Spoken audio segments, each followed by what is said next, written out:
ಏಕೆ ಕುಬೇರ? ಮೌನದ ಗೂಡಿನಲ್ಲಿ ನಿನ್ನ ಮಾತುಗಳು ಹುದುಗಿ ಹೋದವೆ. ನೀನು ಕುಳಿತುಕೊಳ್ಳುವ ಸಿಂಹಾಸನದಲ್ಲಿ ನಾನೇಕೆ ಕುಳಿತುಕೊಳ್ಳಬಾರದು? ನಾವಿಬ್ಬರು ಜನಿಸಿದ ಗರ್ಭಗಳು ಬೇರೆ ಬೇರೆಯಾದರೂ ನಮ್ಮ ಜನ್ಮದಾತ ಒಪ್ಪನೇ ಅಲ್ಲವೇ? ನೀನು ಆಳುವ ಲಂಕೆಯನ್ನು ನಾನೇಕೆ ಆಳಬಾರದು? ಆದರೆ ಸೋದರ ಕುಬೇರ, ಸಕಲ ಲೋಕಗಳನ್ನು ತನ್ನ ಮುಷ್ಟಿಯಲ್ಲಿಟ್ಟುಕೊಂಡು ಆಳಬಲ್ಲ ಈ ರಾವಣೇಶ್ವರ ನಿನ್ನ ಬಳಿ ಭಿಕ್ಷೆ ಬೇಡಲು ಬಂದಿಲ್ಲ. ನನ್ನ ಭುಜಬಲದ ಮೇಲೆ ಅಪಾರ ನಂಬಿಕೆಯುಳ್ಳ ನನ್ನ ಮಾತೆಯ ಅಪೇಕ್ಷೆಯನ್ನು ಪರಾಕ್ರಮದಿಂದಲೇ ಈಡೇರಿಸುತ್ತೇನೆ. ಈ ಲಂಕೆಯ ಸಿಂಹಾಸನವನ್ನು ನಾನು ಆಳಬೇಕು. ಈ ರಾವಣೇಶ್ವರ ಲಂಕೇಶ್ವರನಾಗಬೇಕು.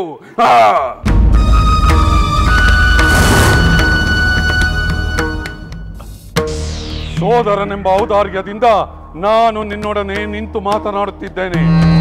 ಇಲ್ಲವಾದರೆ ಇಷ್ಟು ಹೊತ್ತಿಗೆ ನನ್ನ ವೀರ ಯೋಧರು ನಿನ್ನ ಲಂಕೆಯನ್ನು ಆಕ್ರಮಣ ಮಾಡಿ ಅಲ್ಲೋಲ ಕಲ್ಲೋಲ ಮಾಡುತ್ತಿದ್ದರು. ಹೇಳು, ಯುದ್ಧ ಮಾಡಿಯೇ ಲಂಕೆಯನ್ನು ಪಡೆಯಬೇಕು ಎಂದು ನೀನು ಬಯಸುವುದಾದರೆ ಏ ರಾವಣೇಶ್ವರ ಅದಕ್ಕೂ ಸಿದ್ಧನಿದ್ದಾನೆ.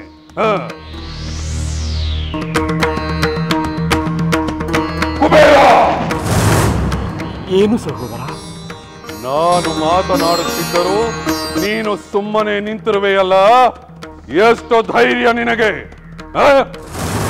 ಹೇಳು, ನನ್ನೊಡನೆ ಯುದ್ಧ ಮಾಡಿ ಸೋತು ಪಲಾಯನಗೈಯುವೆಯೋ ಅಥವಾ ನೀನಾಗಿಯೇ ಲಂಕಾಧಿಪತ್ಯವನ್ನು ನನಗೆ ವಹಿಸಿ ಇಲ್ಲಿಂದ ತೆರಳುವೆಯೋ? ನಿರ್ಧಾರ ನಿನ್ನದು. ಬೇಡ ದಶಕಂಠ, ಯುದ್ಧ ಬೇಡ. ಸಹೋದರರಾದ ನಮ್ಮ ನಡುವೆ ಯುದ್ಧ ನಡೆಯುವುದು ನನಗಿಷ್ಟವಿಲ್ಲ. ಅಂದರೆ ಈ ಕ್ಷಣವೇ ಲಂಕೆಯನ್ನು ತೊರೆದು ಹೋಗುತ್ತೀಯಾ? ಸಹೋದರ, ನನಗೆ ಒಂದೇ ಒಂದು ದಿನದ ಅವಕಾಶ ಕೊಡಿ. ನಮ್ಮವರೊಡನೆ ಆಲೋಚಿಸಿ ನಂತರ ನನ್ನ ನಿರ್ಧಾರವನ್ನು ನಿನಗೆ ತಿಳಿಸುತ್ತೇನೆ. ಆಗಲಿ. ಸೋದರನೆಂಬ ಕಾರಣಕ್ಕೆ ಒಂದೇ ಒಂದು ದಿನ ಅವಕಾಶ ನೀಡುತ್ತೇನೆ. ನಿನ್ನ ನಿರ್ಧಾರ ಏನೇ ಆದರೂ ನಾಳೆ ಈ ಸಿಂಹಾಸನದಲ್ಲಿ ಕುಳಿತ ರಾವಣೇಶ್ವರನಿಗೆ ಪಟ್ಟಾಭಿಷೇಕ ಖಂಡಿತ. ಅದನ್ನು ತಪ್ಪಿಸಲು ತ್ರಿಮೂರ್ತಿಗಳಿಂದಲೂ ಸಾಧ್ಯವಿಲ್ಲ. ರಾವಣೇಶ್ವರ ನಾಳೆ ಲಂಕೇಶ್ವರ. ಲಂಕೇಶ್ವರ ಲಂಕೇಶ್ವರ.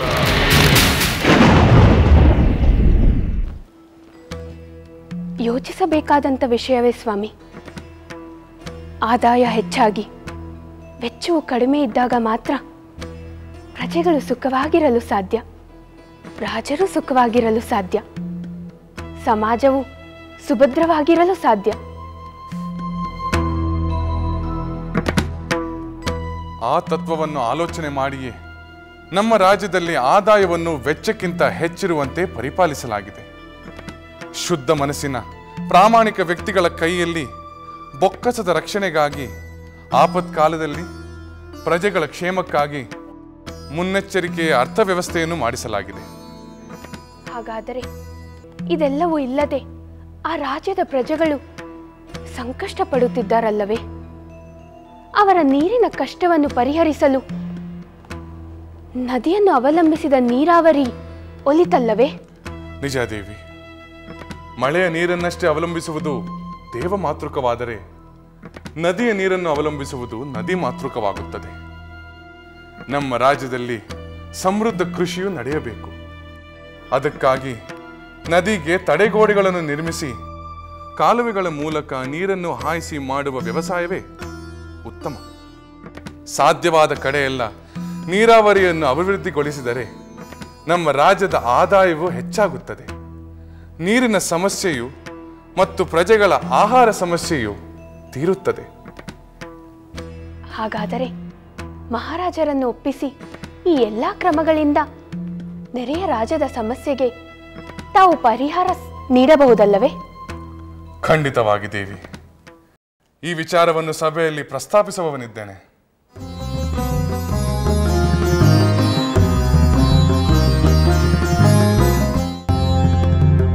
ಸಾಮಾನ್ಯ ಜನರು ನೀರಿನಂಥ ಅವಶ್ಯಕವಾದ ವಿಚಾರಕ್ಕೆ ಕಷ್ಟಪಟ್ಟರೆ ನಮ್ಮ ರಾಜ್ಯ ಅವರ ರಾಜ್ಯವೆಂಬ ಕ್ಷುಲ್ಲಕ ವಿಚಾರಕ್ಕಿಂತ ಅವರ ಕಷ್ಟಕ್ಕೆ ನೆರವಾಗುವುದು ಪ್ರಜಾಪಾಲಕರ ಕರ್ತವ್ಯವಾಗುತ್ತದೆ. ಬೊಕ್ಕಸದ ಹಣದಲ್ಲಿ ಒಂದು ಭಾಗ ದೇವಾಲಯಾದಿಯಾದ ಧರ್ಮ ಕಾರ್ಯ, ಮತ್ತೊಂದು ಭಾಗ ಪಿತೃಕಾರ್ಯ, ಬ್ರಹ್ಮ ರಕ್ಷಣೆ, ಸೈನ್ಯದ ಖರ್ಚು ಮತ್ತೆ ನಮ್ಮ ಮಿತ್ರರ ರಕ್ಷಣೆಗೆಂದು ನಾವು ವ್ಯಯಿಸಬೇಕಾಗುತ್ತದೆ. ನೆರೆಯ ರಾಜ್ಯದ ಪ್ರಜೆಗಳನ್ನು ನಮ್ಮ ಮಿತ್ರರೆಂದು ಭಾವಿಸಿ ಅವರನ್ನು ರಕ್ಷಿಸುವುದು ನಮ್ಮ ಕರ್ತವ್ಯ. ಇದು ನನ್ನ ಭಾವನೆ ಅಷ್ಟೇ. ರಾಮಚಂದ್ರನ ಅಭಿಪ್ರಾಯ ಸೂಕ್ತವಾಗಿದೆ. ರಾಜ್ಯದ ನದಿ ನೀರಿನ ಸಮರ್ಪಕ ಬಳಕೆಯಿಂದ ಸಮಸ್ಯೆ ಬಗೆಹರಿಯಲಿ. ಜಲಾಶಯ ಕಾಲುವೆಗಳ ನಿರ್ಮಾಣದಿಂದ ನೀರಾವರಿ ನಡೆದು ರಾಜ್ಯವು ಸುಭಿಕ್ಷವಾಗಲಿ. ಅದಕ್ಕೆ ಬೇಕಾದ ಖರ್ಚು ವೆಚ್ಚಗಳನ್ನು ಆಪತ್ಕಾಲದ ನಿಧಿಯಿಂದ ಕೊಡೋಣ. ಮಾತ್ಕರೆ, ರಾಮಚಂದ್ರನು ಸೂಚಿಸಿದಂತೆ ಎಲ್ಲ ಕಾರ್ಯಗಳು ಪ್ರಾರಂಭವಾಗಲಿ. ಅಪ್ಪಣೆ ಮಹಾಪ್ರಭು. ಪ್ರಜಾಸೇವೆಯ ಕಾರ್ಯವನ್ನು ಅವರ ರಾಜ್ಯದಲ್ಲಿ ಈ ಕೂಡಲೇ ಪ್ರಾರಂಭಿಸುತ್ತೇನೆ. ಆಹಾ ಮಹಾರಾಜರೇ, ತಾವು ತಮ್ಮ ಪುತ್ರರು ಧರ್ಮಜ್ಞರು, ಉದಾತ್ತ ಜೀವಿಗಳು. ನಮ್ಮ ದೊರೆ ತಮ್ಮ ರಾಜ್ಯದ ಮೇಲೆ ಆಕ್ರಮಣ ಮಾಡಲು ಯೋಚಿಸಿದ್ದರೂ ಸಹ ನಮ್ಮ ರಾಜ್ಯದ ಸಂಕಷ್ಟ ಪರಿಹಾರಕ್ಕೆ ಮುಂದಾಗಿರುವುದು ಅಮೋಘ ಲೋಕೋತ್ತರ ಆದರ್ಶ. ತಮ್ಮ ಈ ಆದರ್ಶಕ್ಕೆ ಸಮಸ್ತ ಜನರು ವಂದಿಸುತ್ತಾರೆ. ಶುಭವಾಗಲಿ.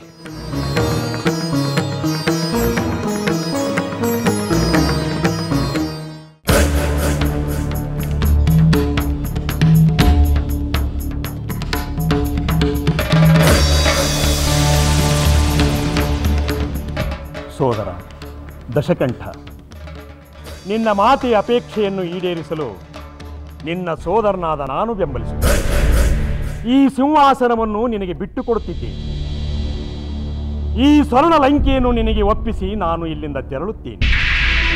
ಇನ್ನು ಈ ಲಂಕೆ ನಿನ್ನದು, ಈ ಸಿಂಹಾಸನವೂ ನಿನ್ನದು. ಈ ಸ್ವರ್ಣ ಲಂಕೆಯನ್ನು ಅನಂತ ಕಾಲದವರೆಗೂ ಆಳುತ್ತಾ ಆನಂದವಾಗಿರು ಸಹೋದರ. ಭಲೆ ಕುಬೇರ, ಭಲೆ. ನೀನು ಬಹಳ ಬುದ್ಧಿವಂತ. ನಿನ್ನನ್ನು ಸೋಲಿಸಿ ನಾನು ಗೆಲ್ಲುವ ಕೀರ್ತಿಯನ್ನು ತಪ್ಪಿಸಿದೆ.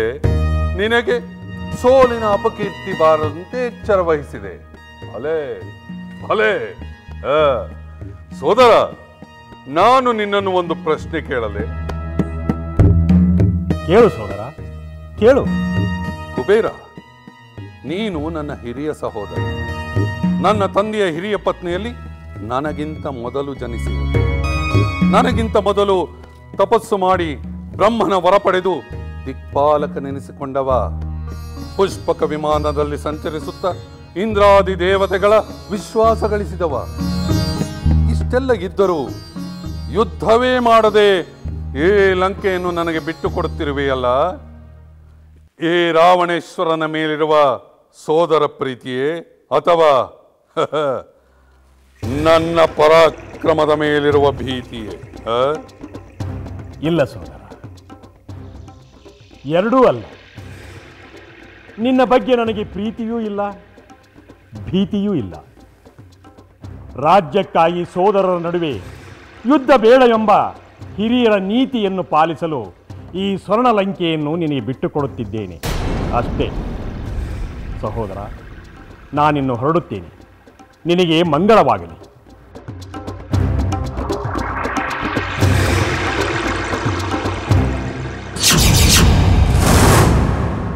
ಎಲ್ಲವೋ ಕುಬೇರ, ನಿನಗೆಷ್ಟು ದುರಹಂಕಾರ! ನನ್ನ ಮೇಲೆ ಪ್ರೀತಿಯೂ ಇಲ್ಲವಂತೆ, ಭೀತಿಯೂ ಇಲ್ಲವಂತೆ. ನಿನ್ನ ಪ್ರೀತಿ ನನಗೇಕೆ ಬೇಕು? ಆದರೆ ನನ್ನ ಬಗ್ಗೆ ಭೀತಿ ಇಲ್ಲ ಎಂದೇ ಅಲ್ಲ, ಅದನ್ನು ಮಾತ್ರ ಸಹಿಸುವುದಿಲ್ಲ. ಹಿರಿಯರು ಹೇಳಿದ ನೀತಿಯಂತೆ ನನ್ನ ಪರಾಕ್ರಮದ ಬಗ್ಗೆ ಭೀತಿ ಇಲ್ಲದಿದ್ದರೆ ಈ ಲಂಕೆಯನ್ನು ನೀನು ನನಗೆ ಒಪ್ಪಿಸುತ್ತಿದ್ದೆಯಾ? ಹೇಳಿ ಹೇಳಿ. ನೀತಿಯ ನೆಪದಲ್ಲಿ ಭೀತಿಯನ್ನು ಅಡಗಿಸಿರುವ ಪಾಲವ ಹೇಳಿ. ತೋರಿಸುತ್ತೇನೆ ತೋರಿಸುತ್ತೇನೆ. ಭೀತಿ ಎಂದರೆ ಏನು ಎಂಬುದನ್ನು ನಿನಗೆ ತೋರಿಸುತ್ತೇನೆ. ಕಾಲ ಬಂದಾಗ ನಿನ್ನ ಮೇಲೆ ಸಮರ ಮಾಡಿ ನೀನು ಭೀತಿಯಿಂದ ನನ್ನ ಮುಂದೆ ಗರಗರನೆ ನಡುಗುವಂತೆ ಮಾಡುತ್ತೇನೆ. ಹೇ ಕುಬೇರ, ನೀನೊಬ್ಬನೇ ಅಲ್ಲ, ಇಡೀ ಭೂಮಂಡಲವೇ ಈ ರಾವಣೇಶ್ವರನ ಅಟ್ಟಹಾಸಕ್ಕೆ ತತ್ತರಿಸಿ ಹೋಗುವಂತೆ ಮಾಡುತ್ತೇನೆ.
ಲಂಕೇಶ್ವರ, ಜಯ ಜಯ ಕುಬೇರ ಗರ್ವನಾಶಕ, ನಮೋ ನಮಃ.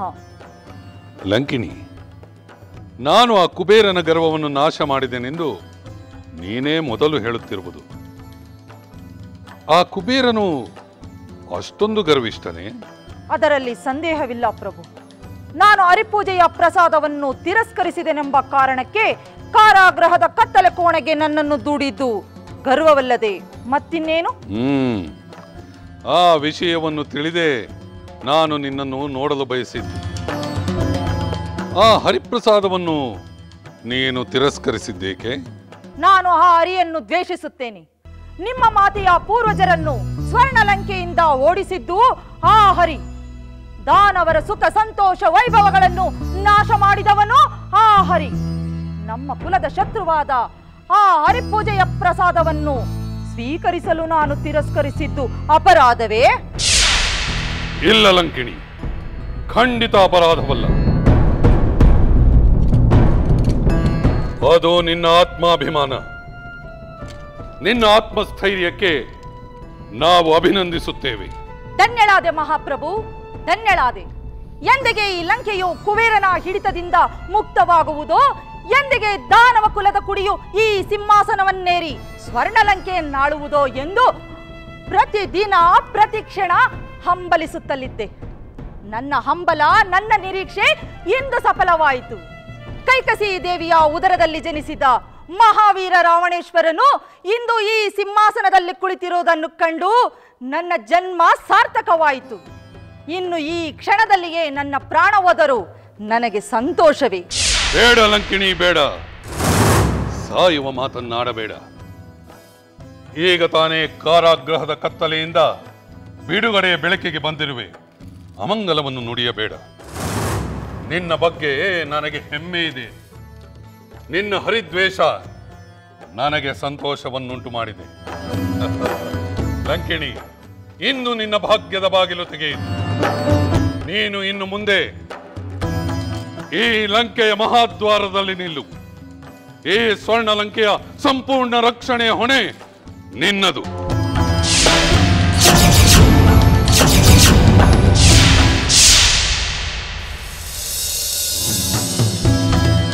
ಕೃತಾರ್ಥಳಾದೆ ಪ್ರಭು. ಲಂಕಿಣಿ, ನಿನ್ನ ಮಹಾಶಕ್ತಿ ಏನೆಂದು ನನಗೆ ಚೆನ್ನಾಗಿ ಗೊತ್ತು. ಕಾಮರೂಪಧಾರಣ ಮಾಯಾಶಕ್ತಿಗಳನ್ನು ಅದರ ಜೊತೆಗೆ ನಾನು ಅನುಗ್ರಹಿಸುತ್ತೇನೆ. ಕೃತಾರ್ಥಳಾದೆ ಪ್ರಭು. ಜಯ ಜಯ ಲಂಕೇಶ್ವರ, ಜಯ ಜಯ ರಾವಣೇಶ್ವರ.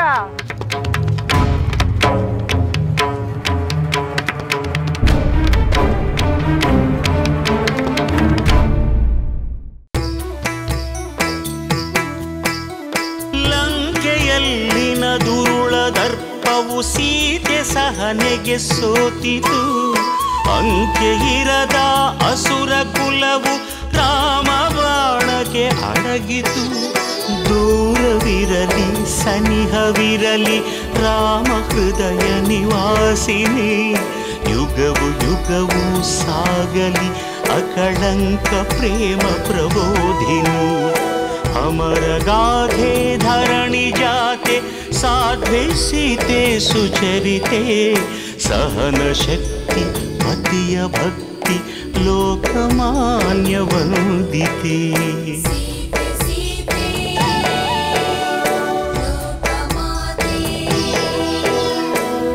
राम हृदय निवासिनी अकलंक प्रेम प्रबोधिनी सीते माते